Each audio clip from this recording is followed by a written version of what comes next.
Okay, I'm gonna make this quick because it's halftime in the Barca game right now. Currently 2-1 up, so I'm pretty happy about that. But City Bournemouth just finished, and I've spent this morning watching that game too. And I have a couple things to say, but honestly, the first thing I want to say is that this Haaland and Cherki combo is just incredible. It is so good. In that first half especially, the way these guys were linking up, the little balls in behind, the Cherki creativity, how he gets on the ball, creates within like inches of space. It was incredible to see. And I was looking forward to this game all week because Bournemouth, if you guys see in the table, are like the overperformers this year, and they were last year for like large parts of the season. But I was looking forward to this game because I wanted to see, City against Raiola. I wanted to see how, Bournemouth would cope against, a Big Six team. Because both teams, like, they've been in decent form. Obviously, City have been in better form. But City have the tougher run of games upcoming. So, and I haven't really tuned into many City games this season as much as I want to.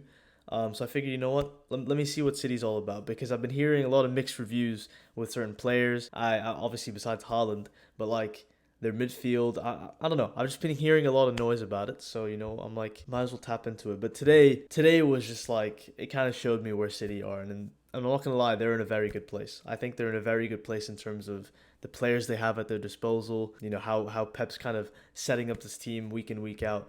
But the one thing I'll say is that Pep. Start this guy more, man.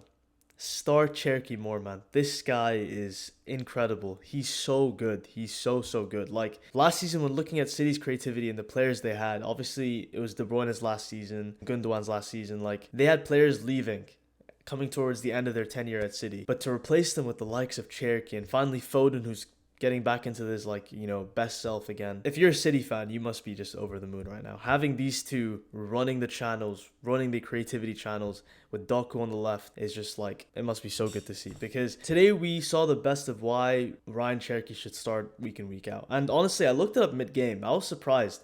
Out of the 10 games played so far, I think it's been 10 games, but I think out of the 9 or 10 games played so far, Cherky has only started 4 games in the Prem. Or he's only played in 4 games in the Prem, but he's only started 2 of them, which is insane to me. I don't know how that's possible because this is one of the most creative and talented players in the world right now. Cherky is like what he does with the ball at his feet. He's both footed, insane intelligence, can dribble like, no other player. He is literally the perfect mold of a City player. Someone who's so technically gifted, but also can just feed balls into this robot, Erling Haaland, who today, man, this guy, all he needs, like I said against Arsenal, if this guy has 40 yards of just green grass ahead of him, through on goal.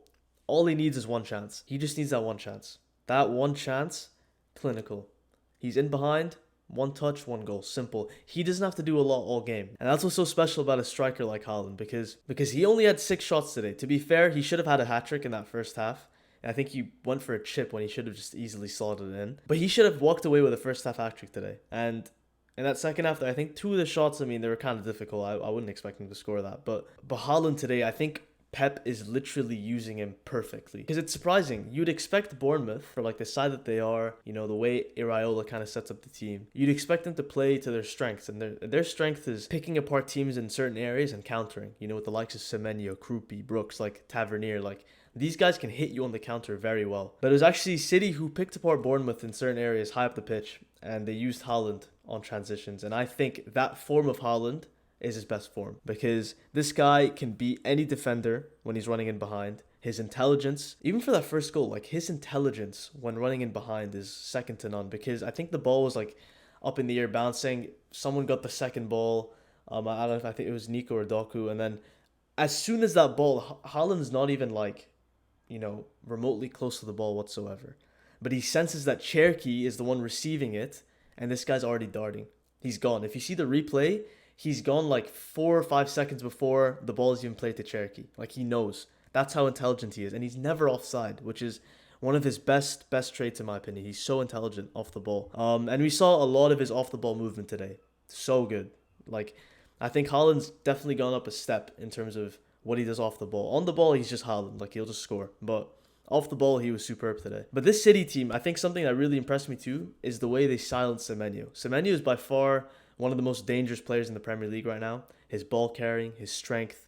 I think he's like second in the table in goals right now, which is crazy. Definitely one of the most dangerous players in the Premier League right now, but the way they dealt with him was superb today because there were like a couple opportunities where he'd pick up the ball, carry, he would do what he does best. But then you just see like Diaz, you'd see Nunez, you see Gvardiol just close him down. They double up on him on the wing. Whether I think for the first half he's playing off the left. Second half he had a couple opportunities on the right. He posed no threat today to that City back line. But ultimately you can't blame Bournemouth too much. I mean, they are Bournemouth in the end. No disrespect intended. But something I will say is that like I respect the fact that they were so brave. They were so brave, in the first 10 or 15 minutes, pressing City high up the pitch. They really had no fear in those first 10 or 15 minutes. Maybe you could tell that, they could kind of get something here. If they got a goal early on, it would have changed the game. City would have, probably added more pressure, but Bournemouth love to absorb pressure and counter, like I said.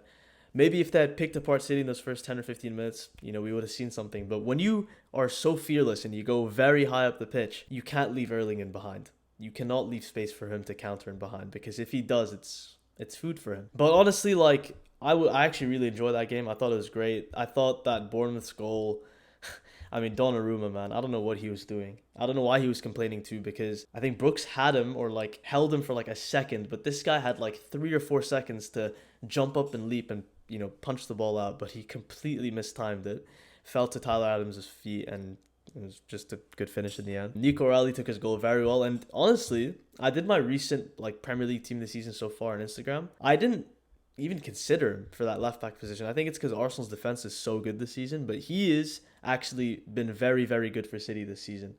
From the games that I've watched, I think he's been great. He's really kind of molding himself to be that left back that City have been missing for the last 1 or 2 seasons. I think I've been very, very impressed with him. Bernardo is okay. I think that something that City will eventually kind of turn to is kind of replacing Bernardo Silva eventually. And I think they'll probably do that through Reinders. I don't really know how Pep's going to mold these type of players in. But it's something that you can never complain about, is having really, really good depth. And just look at this depth. That is an insane 5 players to bring on. Reinders, Savinho, Marmoush, Ait-Nouri, and Rodri. And look at the bench they have too. They have Stones on the bench, Ake. Like, this team is stacked. This team is so stacked. Like, I still don't think City will win the Premier League, in my opinion. I don't think they'll win the Champions League too. But I think in my predictions, I had them just finishing in the top 4, which is fair to say. Now that I'm looking at their depth and kind of seeing, how they're getting back into like their routine, their form again, they could surprise people. I don't know. I still don't think they'll win the Premier League, but we'll see. I think I'm going to keep a close eye on City. City second in the table, Bournemouth fourth. I don't think this really affects, at least Bournemouth's chances of top 4. I mean, it's still very early on. We're only 10 games in, but good win for City, top 4. Liverpool back into winning ways again after their win against Villa yesterday. But yeah, honestly, just wanted to make a quick video on, the City game. I thoroughly enjoyed it. Let me know what you guys think in the comments below. What do you think of City? What do you think of Haaland, Cherki, Foden, all these guys? Let me know in the comments below. Leave a like, subscribe. Road to 100. We're very close. We're like 20 subs away from 100 subscribers. So thank you guys. And yeah, I'll see you guys in the next one. The Barca game just started. Peace.